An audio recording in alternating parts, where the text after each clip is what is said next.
Hello, and welcome once again to Beetle University. It is I, Professor Moptop. This week you're going to be getting two hunks of really cool audio in your mailboxes. We have two really cool Beatles songs to talk about this week. They have a couple things in common. They were both written by Paul McCartney in 1965, and more importantly, they were both recorded on the very same day. The date in question is June 14th, 1965, possibly the biggest day in the history of the Beatles in the recording studio. Early in the morning, they got up on a Monday and recorded I've Just Seen a Face. After that, they started work on Paul McCartney's I'm Down. It was Paul trying to make a song that sounded like an old rock and roll song, old being about 10 or so years old at that point in time. But when Paul wrote this, he had Little Richard or Jerry Lee Lewis in mind. Now, it comes after the Help movie was all done, and the first side of the soundtrack was all set. These are the songs that would be in the movie. They had to fill an entire second side of album with songs that were original, just not in the film. I'm Down was one of these considered, although ultimately it was released as the B-side of the Help song because they were in a big hurry to get it released. Now, it's not the most intricate of songs. It's Paul singing about how he is down, really down, way down.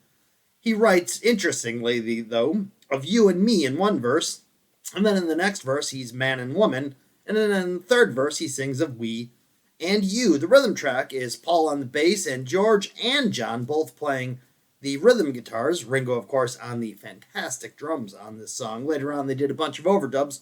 We'll talk about this. In between one of the takes, you hear Paul McCartney use the phrase plastic soul, which is actually an insult that journalists would use to describe white guys trying to sing black music. Of course, that would become rubber soul later in the year, but that's a completely different story altogether. When they did overdubs, George did a guitar solo.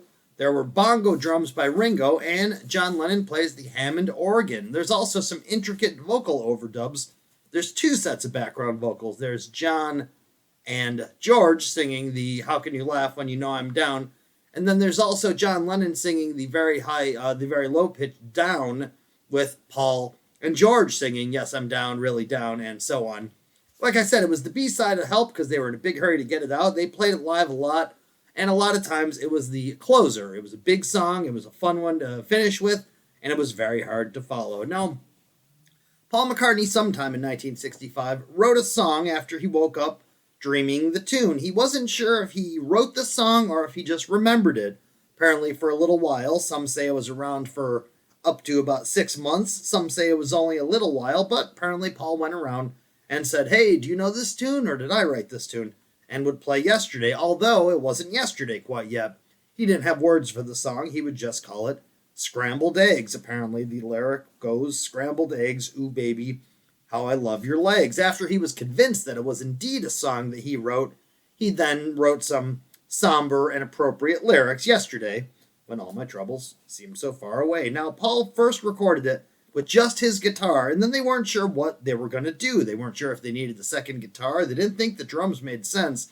They ultimately decided that that was all they needed for the song, was just Paul McCartney and a guitar, maybe something else. They didn't know what else it needed.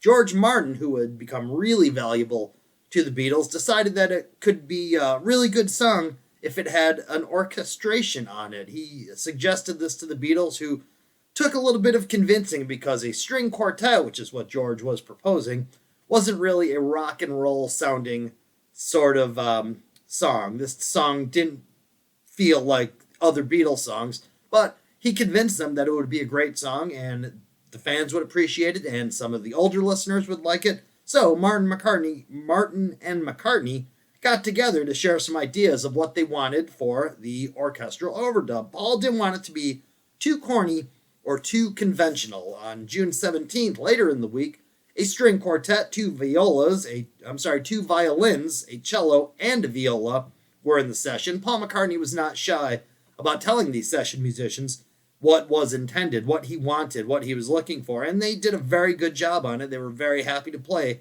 on the world's most popular band's record. Of course, Yesterday was a worldwide hit, and it gave the Beatles a lot of credibility among some of the parents who had up to this point thought that they were just kind of silly pop rock and roll music.